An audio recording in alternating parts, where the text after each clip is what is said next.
speakers here. Catherine Lehman, the Assistant Legal Director for the ACLU of Southern California, is going to start things off. Brad Phillips from Munger, Tolles and Olson will follow her. That's a private law firm that is assisting us as co-counsel in the case. He'll be followed by farm workers Margarita Bautista and Julio Hernandez, who will tell you a little bit about what it's like to work in the fields on a 100-degree day. They'll make short statements in Spanish, and those will be translated. And then our final speaker will be Arturo Rodriguez. He's the president of the United Farm Workers.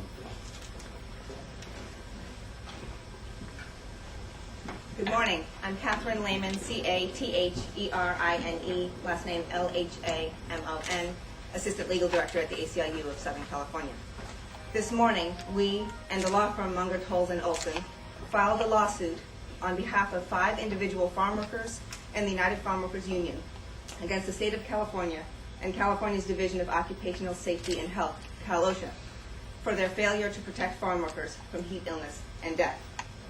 Every year, as predictably as the sun rises, farm workers, and the inescapable fact of agricultural life is that the people who pick our fruits and vegetables work long hours in extreme heat that regularly tops 100 degrees. But heat illness and death are, as the state has recognized, easily preventable with provision of water and shade and rest to cool the body down. That easy prevention should be the basic right of all farm workers. The California Constitution and laws require the state and CalOSHA to provide comprehensive workplace safety systems. Farm workers are not safe, however. As you will hear this morning, the men and women who bring food to our tables are continuing to risk their lives and suffer hospitalization this summer because their employers deny them the water and shade they so desperately need.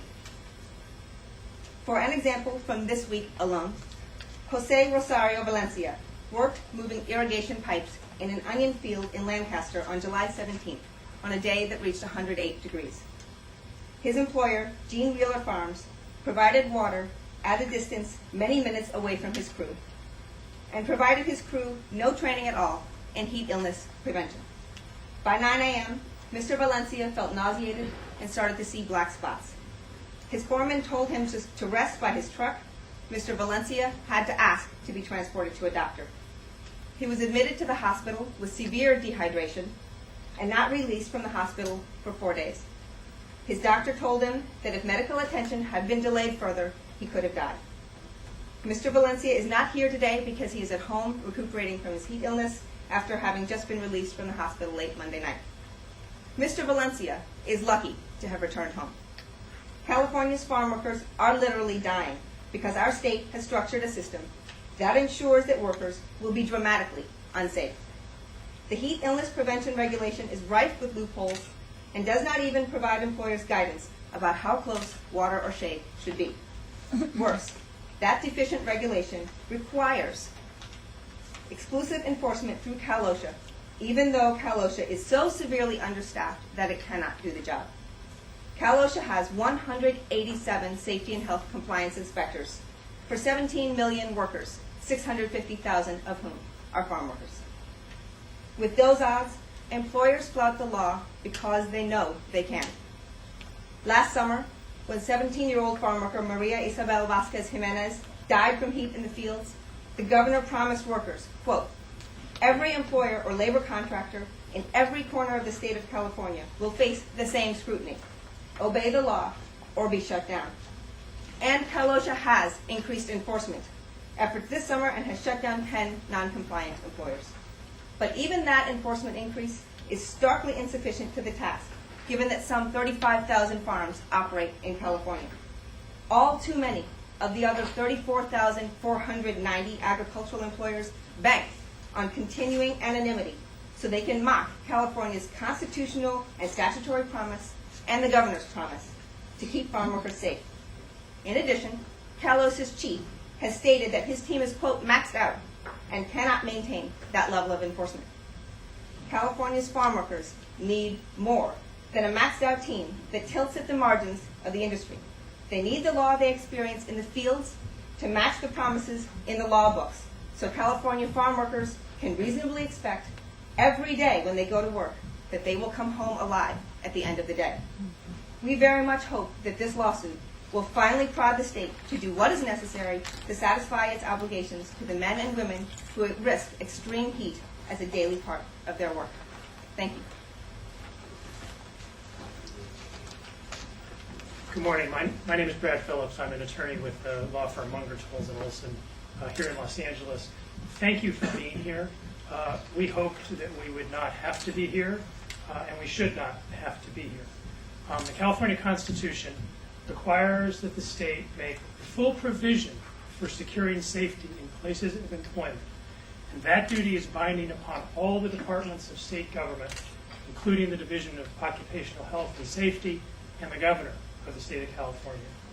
And the California Labor Code requires that Cal OSHA ensure safe and healthful working conditions through enforcement of effective standards, that it do timely inspections of workplaces where a potential violation has been reported, that it verify that workplace hazards that have been identified have been eliminated, that it issue citations and impose and importantly collect adequate penalties for violations, and that it maintain an adequate number of inspectors and investigators to do that job. The state currently does none of these things as it relates to protecting the state's 650,000 farm workers from heat illness and death. The state's heat illness prevention regulation, enacted in 2005, would be inadequate even if it were enforced. It fails to contain effective requirements for the provision of shade, water, rest breaks, acclimatization, meaning allowing someone gradually to adjust to the heat, training, and emergency services. And even worse, the regulation itself is not enforced. The state doesn't have enough inspectors, it doesn't regularly verify that violations have been fixed, and it doesn't impose or collect sufficient penalties to give employers a meaningful incentive to comply, even with the existing regulation. That what the state is currently doing is not enough is made crystal clear by the fact that at least 6 farm workers died from the heat in 2008, and many, many more have become ill then and in 2009. And because heat-related deaths are typically underreported, there likely have been even more deaths that could have been avoided with adequate heat safety regulations and enforcement. We approached the state, together with the ACLU, in March and asked that it take immediate steps to fix the situation and comply with its constitutional and statutory obligations. We have worked since, for now over 4 months, with the governor's office in the hope that meaningful action would be taken. The state has now twice acknowledged that there is an emergency in the state. That we, and this is a quote from the state, continue to see preventable deaths and serious injuries in employees due to heat exposure, and that the number of cases with noncompliance in this year's first 2 weeks of 2009's heat season was more than twice the number that had been found in all of 2008. But notwithstanding those emergency declarations, the state has done almost nothing to address the situation. The state proposed a revised regulation that was rife with loopholes, vague requirements, and contained, importantly, no new mechanisms for enforcement, even though the state admitted that a key problem was that employers weren't even complying with the old regulation.